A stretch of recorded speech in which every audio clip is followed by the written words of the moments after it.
ایک شخص اندھیری رات میں فجر کی نماز پڑھنے کے لیے گھر سے نکلا۔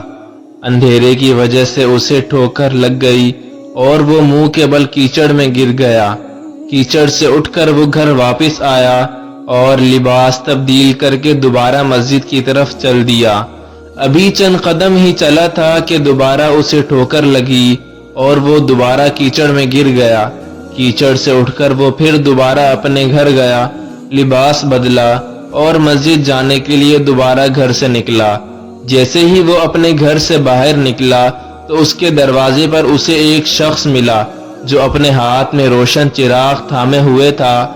چراغ والا شخص چپ چاپ نمازی کے آگے مسجد کی طرف چل دیا۔ اس مرتبہ چراغ کی روشنی میں نمازی کو مسجد پہنچنے میں کسی دشواری کا سامنا نہیں کرنا پڑا۔ وہ خیریت سے مسجد پہنچ گیا۔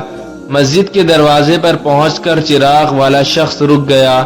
نمازی اسے چھوڑ کر مسجد داخل ہو گیا اور نماز ادا کرنے لگا۔ نماز سے فارغ ہو کر وہ مسجد کے باہر آیا تو وہ چراغ والا شخص اس کا انتظار کر رہا تھا تاکہ اس نمازی کو چراغ کی روشنی میں گھر چھوڑ آئے۔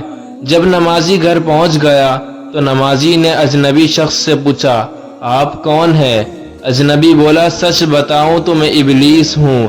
نمازی کی تو حیرت کی انتہا نہ رہی۔